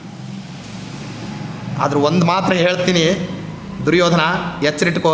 ನಾಕ್ಷಾನ್ ಕ್ಷಿಪತಿ ಗಾಂಡೀವಿ. ಎದುರಿಗೆ ಬಂದಿದ್ದಾನಲ್ಲ ಅರ್ಜುನ, ಅವನು ದಾಳವನ್ನು ಎಸೆಯೋದಿಲ್ಲ, ಬಾಣಗಳನ್ನು ಎಸಿತಾನೆ. ನಿಮ್ಗೆ ಎಚ್ಚರದಿಂದ ಹೇಳ್ತೀನಿ. ಅವ ಏನು ಬಂದಿದ್ದಾನಲ್ಲ, ಅವ ಗಾಂಡೀವವನ್ನು ಹಿಡ್ಕೊಂಡು ಅಕ್ಷಯ ಬತ್ತಳಿಕೆಯನ್ನು ಸಿಗಿಸ್ಕೊಂಡು ಯುದ್ಧ ಮಾಡಲಿಕ್ಕೆ ಅಂತ ರಥಾರೂಢನಾಗಿ ವಿಜಯರಥದಲ್ಲಿ ಬಂದಿದ್ದಾನಲ್ಲ, ಆ ಬಂದಿರತಕ್ಕಂಥ ವ್ಯಕ್ತಿ ಇಲ್ಲಿ ಬಂದು ಏನು ಮಾಡೋದಿಲ್ಲ ಅಂದರೆ ದ್ಯೂತ ಆಡಲಿಕ್ಕೆ ಪಟ್ಟ ಹಾಸೋದಿಲ್ಲ. ಅವನೇನು ಮಾಡ್ತಾನೆ? ಬಾಣಗಳನ್ನು ಬಿಡ್ತಾನೆ. ನಕೃತಂ ದ್ವಾಪರಂ ನ ಚ ಜ್ವಲಿತಾಗ್ನಿ ಶಿಖಾನ್ ಬಾಣಾನ್ ತೀಕ್ಷ್ಣಾನ್ ಕ್ಷಿಪತಿ ಗಾಂಡಿವ. ಅವನೇನು ಮಾಡ್ತಾನೆ ಅಂದರೆ ಅಲ್ಲಿಂದಲೇ ಅತ್ಯಂತ ತೀಕ್ಷ್ಣವಾಗಿರ್ತಕ್ಕಂಥ ಬಾಣಗಳು, ಯಾವ ಬಾಣಗಳಿಗೆ ಮರುತ್ತರವನ್ನು ಕೊಡಲಿಕ್ಕೆ ಸಾಧ್ಯ ಇಲ್ಲವೋ ಅಂಥ ಬಾಣಗಳನ್ನು ಅವನು ಪ್ರಯೋಗ ಮಾಡ್ತಾನೆ. ಸಾಧ್ಯಿದ್ದರೆ ಮಾವ ಅಳಿಯ ಇಬ್ಬರು ಸೇರ್ಕೊಂಡು ಏನು ಮಾಡಿರಿ, ಹೊಡೆತನ್ನ ತಡ್ಕೊಳ್ರಿ. ಹೊಡಿತಾನವನು, ಹೊಡೆಯೋದೇ ಸುನಿಶ್ಚಯ. ಹೊಡಿತಾನೆ, ಹೊಡೆದ ಮೇಲೆ ತಡ್ಕೊಂಡು ಅವನು ಎದುರಿಗೆ ನಿಲ್ರಿ. ಯಾಕೆಂದರೆ ಕ್ಷತ್ರಿಯ ಧರ್ಮ ಏನು ಅಂದರೆ ಓಡಿ ಹೋಗ್ಲಿಕ್ಕೆ ಅವಕಾಶ ಕೊಡೋದಿಲ್ಲ. ಎದೆ ಉಬ್ಬಿಸಿ ನಿಂತು ಏನು ಮಾಡಬೇಕು? ಯುದ್ಧ ಮಾಡಬೇಕು. ಯುದ್ಧ ಅಂತೂ ನೀವು ಮಾಡಲಿಕ್ಕಾಗೋದಿಲ್ಲ, ಹೊಡೆತ ತಿನ್ನೋದಷ್ಟೇ ಉಳಿದಿರೋದು. ಯಾಕೆ? ನೀವೆಲ್ಲ ಮಹಾಕ್ಷತ್ರಿಯ ಧರ್ಮವಂತರು ಅಂತ ಇದುವರೆಗೆ ಹೇಳ್ಕೊಂಡ್ರಲ್ಲ. ಬ್ರಾಹ್ಮಣರನ್ನೆಲ್ಲರನ್ನೂ ನಿಂದನೆ ಮಾಡಿ ನಿಮಗೇನ್ರಿ ಕ್ಷತ್ರಿಯ ಧರ್ಮದ ಬಗ್ಗೆ ಗೊತ್ತು, ನೀವೆಲ್ಲ ಯಾವುದಕ್ಕೆ ಶ್ರಾದ್ದದ ಊಟಕ್ಕೆ ಸರಿ ಇದ್ದೀರಿ ಅಂತ ಅಂದಿದ್ದೀರಿ ಅಂದ ಮೇಲೆ ಕ್ಷತ್ರಿಯ ಧರ್ಮದ ಬಗ್ಗೆ ಮಹಾವಿವೇಕ ಅಂತ ಅನ್ನೋದು ನಿಮಗಿದೆ. ಆ ಕ್ಷತ್ರಿಯ ಧರ್ಮದ ಮೊದಲನೇ ಪಾಠ ಏನು ಅಂದರೆ ಹೇಡಿಯ ಥರ ಓಡಿ ಹೋಗದೆ ಇರೋದು. ನಿಂತಿರ್ರಿ, ಅವ ಹೊಡಿತಾನೆ, ನೀವು ಹೊಡೆಸಿಕೊಳ್ರಿ. ನಹಿ ಗಾಂಡೀವ ನಿರ್ಮುಕ್ತಾ ಗೃದ್ರಪತ್ರಾ ಶಿಲಾಶಿತಾ ಅಂತರೇ ಶ್ವವತಿಷ್ಠಂತಿ ಗಿರೀಣಾಂ ಅಪಿದಾರಣಾ. ಆ ಬರ್ತಾವಲ್ಲ ಗಾಂಡೀವದಿಂದ ಬರ್ತಕ್ಕಂತಹ ಬಾಣಗಳು ಅವು ಪರ್ವತವನ್ನೇ ಸೀಳ್ತಾವಂತೆ. ನಿಮ್ಮನ್ನೇನು ಮಾಡ್ತಾವೆ ಅಂತ ನಾ ಪ್ರತ್ಯೇಕವಾಗಿ ಹೇಳಲೇಬೇಕಾಗಿಲ್ಲ. ನೋಡ್ರಿ, ಪ್ರಯತ್ನ ಮಾಡಿರಿ, ಸಾಧ್ಯ ಇದ್ರಿ ಎದುರಿಗೆ ನಿಂತ್ಕೊಳ್ರಿ, ಇಲ್ಲ ಅಂದ್ರೆ ಸಾಯಿರಿ ಅಂತ. ಅಂತಕಃ ಪವನೋ ಮೃತ್ಯು ತಥಾಗ್ನಿರ ಬಡವಾಮುಖ ಕ್ಷುರಧಾರ ವಿಷಂ ಸರ್ಪೋ ವಜ್ರೀ ಚೈವ ಪರಂತಪಃ ಕುರಿಯುರಿಯತೆ ಕ್ವಚಿಚ್ಛೇಷಂ ನತು ಕ್ರುದ್ಧೋ ಧನಂಜಯ. ಈ ಜಗತ್ತಿನಲ್ಲಿ ಸಾಯಿಸಲಿಕ್ಕೆ ಅನೇಕ ವಿಧವಾಗಿರತಕ್ಕಂತಹ ಮಾರ್ಗಗಳಿದ್ದಾವೆ. ಇವೆಲ್ಲವೂ ಕೂಡ ಪ್ರಾಣವನ್ನು ಅಪಹರಣ ಮಾಡಲಿಕ್ಕೆ ಸಮರ್ಥವಾಗಿರ್ತಕ್ಕಂಥದ್ದು ಯಾರು? ಯಮದೇವರು ಮೊದಲನೇದವನು ಅದರಲ್ಲಿ. ಅಂತಕಃ ಈ ಬಿರುಗಾಳಿ ಪವನಃ, ಆಮೇಲೆ ಮೃತ್ಯು, ಹಾಗೇನೆ ಅಗ್ನಿ, ಆಮೇಲೆ ಸಮುದ್ರದಲ್ಲಿ ಒಡಮಾಮುಖ ಅಂತ ಇರ್ತದೆ, ಅದೊಂದು ದೊಡ್ಡ ಅಗ್ನಿ, ಅದು ಬರ್ತದೆ. ಹಾಗೇನೆ ಕತ್ತಿಯ ಚೂಪಾದ ಅಲುಗು, ಹಾಗೇನೆ ವಿಷ, ಸರ್ಪದ ವಿಷ, ಹಾಗೇನೆ ಇಂದ್ರದೇವರ ವಜ್ರಾಯುಧ, ಅಂದರೆ ವಜ್ರಾಯುಧವನ್ನು ಹಿಡಿದಿರತಕ್ಕಂಥ ಇಂದ್ರದೇವರು. ಇವರೇನಾದ್ರೂ ಸ್ವಲ್ಪ ಕಾರುಣ್ಯವನ್ನು ತೋರಿಸಿ ಕದಾಚಿತ್ ಎದುರಿಗಿದ್ದವನನ್ನು ಬದುಕಲಿಕ್ಕೆ ಬಿಟ್ಟರೂ ಬಿಡಬಹುದು. ಯಮದೇವರು ಬೇಕಾದರೂ ನಿಮ್ಮನ್ನು ಬದುಕಲಿಕ್ಕೆ ಬಿಟ್ಟಾರು.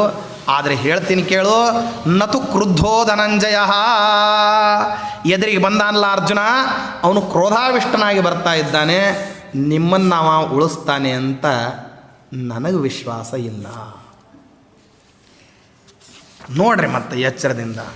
ಯಥಾ ಸಭಾಯಾಮ್ ದ್ಯೂತಂ ತ್ವಂ ಮಾತಲೇನ ಸಹಾಕರೋಹು, ಸೋದರ ಮಾವನ ಜೊತೆಗೆ ಸೇರಿಕೊಂಡು ಮೋಸ್ತ ದ್ಯೂತವನ್ನು ಇಬ್ಬರು ಸೇರಿಕೊಂಡು ಹಾರಾಡಿ ಏನು ಮಾಡಿದ್ರಿ, ಕೆಕ್ಕಾಟಿ ಹಾಕ್ಕೊಂಡು ಎಲ್ಲರ ಎದುರಿಗೆ ನಕ್ಕಿದ್ರಿ ನೀವು.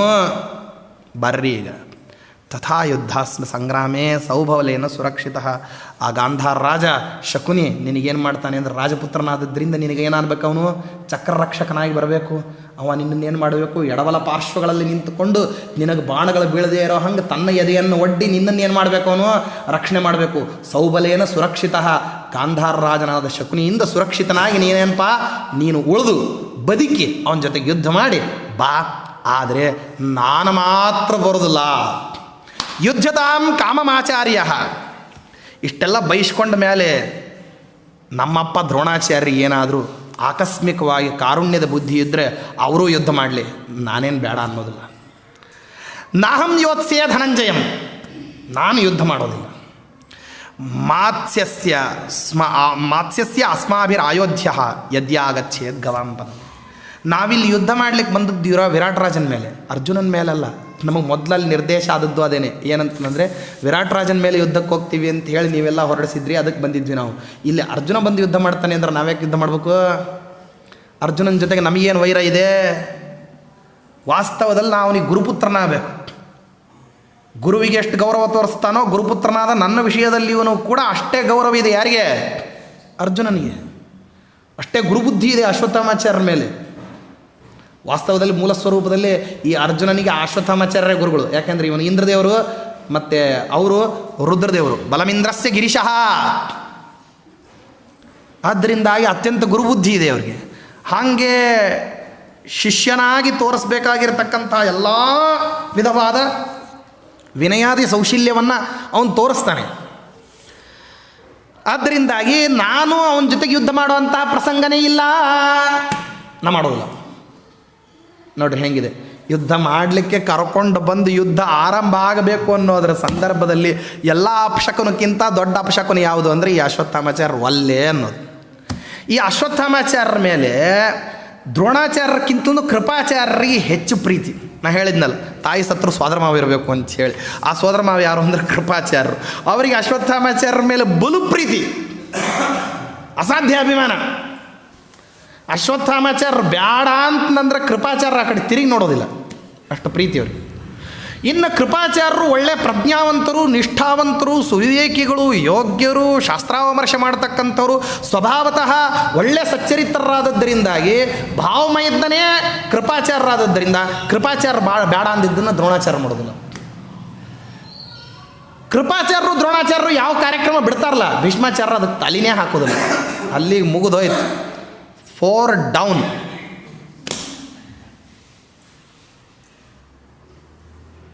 ನಾಲ್ಕು ಬಿದ್ದ ಮೇಲೆ ಮುಂದಿಂದ ಏನು ಇರೋದೇ ಇಲ್ಲಲ್ಲ, ಅಲ್ಲೇ ಇನ್ನೇನು ಇರ್ಲಿಕ್ಕೆ ಸಾಧ್ಯ ಇದೆ ಅಲ್ಲಿ? ಹಾಂ, ಆ ಕುರುಕ್ಷೇತ್ರದ ಯುದ್ಧ ಇರೋದೇ 4ರಲ್ಲಿ. ಮೊದಲನೇದ್ದೇ ಭಾಳ ಅದ್ಭುತವಾದಂಥದ್ದು, 10 ದಿವಸದ್ದು, ಯಾರೋ ಭೀಷ್ಮಾಚಾರ್ಯ. ಆಮೇಲಿನವರು ದ್ರೋಣಾಚಾರ್ಯರು 5 ದಿವಸದವರು. ಕರ್ಣ ಆಮೇಲೆ 2 ದಿವಸ, ಶಲ್ಯರಾಜ 1 ದಿವಸ. ಅಂಥದ್ರಲ್ಲಿ ಆ ಅಶ್ವತ್ಥಾಮಾಚಾರ್ಯರು ಏನು ದ್ರೋಣಾಚಾರ್ಯರು ಇದ್ದಾಗ ಯುದ್ಧ ಮಾಡಿದ್ದು, ಆಮೇಲೆ ದ್ರೋಣಾಚಾರ್ಯರು ಹೋದ ಭೀಷ್ಮಾಚಾರ್ಯರ ತನಕ ಮೃದು ಯುದ್ಧ, ಆನಂತರದಲ್ಲಿ ದ್ರೋಣಾಚಾರ್ಯ ಇದ್ದಾಗ ಪ್ರತಾಪಶಾಲಿಯಾಗಿ, ಆಮೇಲೆ ಪ್ರಳಯ ಕಾಲದ ರುದ್ರದೇವರು ಯುದ್ಧ ಮಾಡ್ದಂಗೆ ಏನು ಅಶ್ವತ್ಥಾಮಾಚಾರ್ಯರು ಯುದ್ಧ ಮಾಡಿದ್ರಲ್ಲ, ಇದೆಲ್ಲ ಯಾವಾಗ ನಡೆದಿದ್ದು? ಜೊತೆಗಿದ್ರೆ ಮಾತ್ರ. ಒಲ್ಲೆ ಅಂತ ಏನಾರ ಹಿಂದೆ ಸರಿದು ಬಿಟ್ರೆ, ಒಬ್ಬ ಅಶ್ವತ್ಥಾಮಾಚಾರ್ಯ ಹಿಂದೆ ಹೋದರು ಅಂತಂದರೆ ಆನಂತರದಲ್ಲಿ ಎಲ್ಲ ಇಲ್ಲಿ ಎಲ್ಲ ಸಂಪೂರ್ಣ ಶಿಥಿಲ ಆಗೋಗ್ಬಿಡ್ತದೆ. ಸೇನಾವಾಹಿನಿ ಇಡೀ ಶಿಥಿಲ ಆಗ್ತದೆ.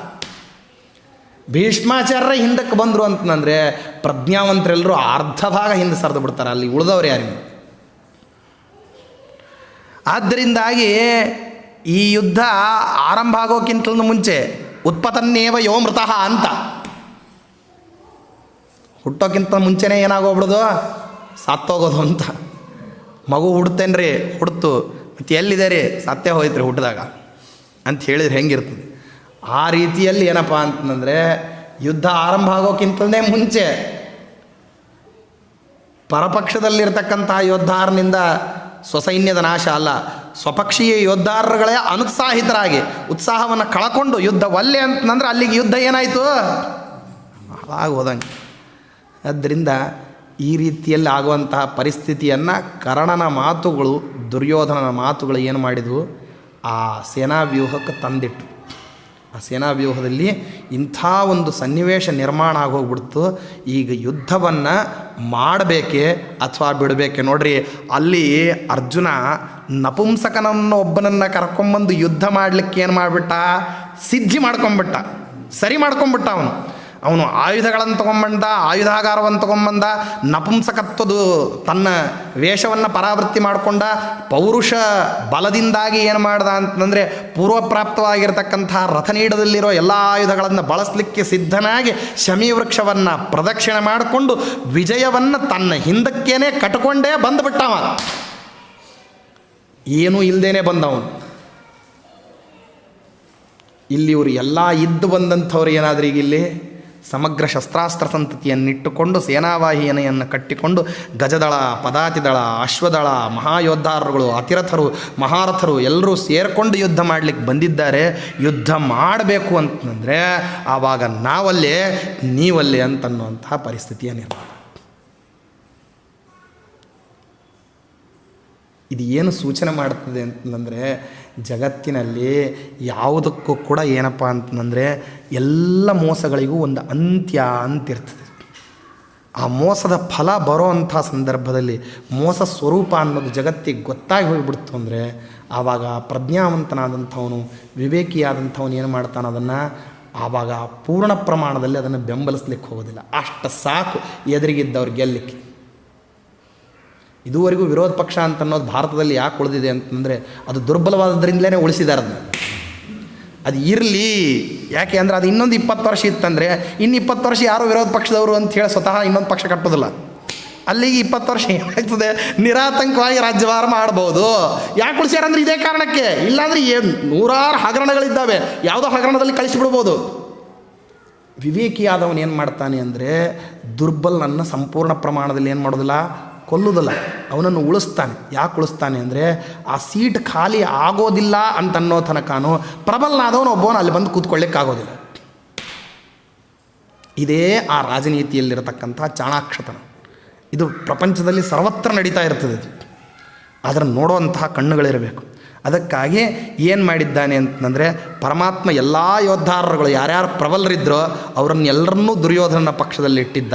ಉತ್ಸಾಹವನ್ನು ಮಾತ್ರ ಅಲ್ಲಿಂದ ತೆಗೆದು ಈ ಪಕ್ಷಕ್ಕೆ ಹಾಕಿದ್ದ.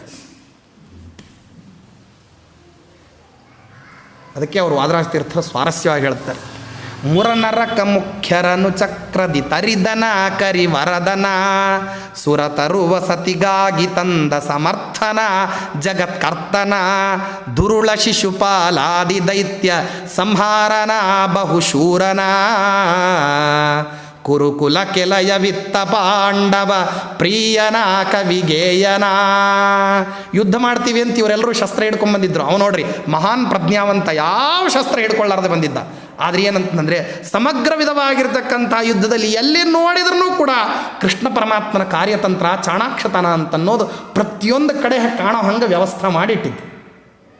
ಕುರುಕುಲಕ್ಕೆ ಲಯವಿತ್ತ ಪಾಂಡವ ಪ್ರಿಯನ ಕವಿಗೇಯನ. ಅಷ್ಟು ವ್ಯವಸ್ಥಾವನ್ನು ಪರಮಾತ್ಮ ಏನು ಮಾಡಿದ್ದ, ಇಲ್ಲಿ ಮಾಡಿ ಅರ್ಜುನನಿಗೆ ವಿಜಯ ಪ್ರದಾನವನ್ನು ಮಾಡಲಿಕ್ಕೆ ಏನು ಬೇಕು ಅದೆಲ್ಲ ಪೂರ್ವ ಸನ್ನಿವೇಶವನ್ನು ಇನ್ನೂ ಅತ್ಯಂತ ಚಮತ್ಕಾರ ಭರಿತವಾಗಿ ಪರಮಾತ್ಮ ರಚನೆ ಮಾಡ್ತಾನೆ. ಅದರ ಮಧ್ಯದಲ್ಲಿ ಮತ್ತೆ ಅದನ್ನು ಇದ್ದು ಏನು ಸಡಿಲಾಗಿದೆ ಅದನ್ನು ಸರಿಪಡಿಸ್ಕೊಳ್ಳಿಕ್ಕೆ ಭೀಷ್ಮಾಚಾರ್ಯರು ಪ್ರಯತ್ನ ಮಾಡ್ತಕ್ಕಂಥದ್ದು, ಈ ವಿವೇಕಗಳು ಅಂತನ್ನೋದು ನಡೆಯೋದು, ಇದೆಲ್ಲವೂ ನಡೀತದೆ.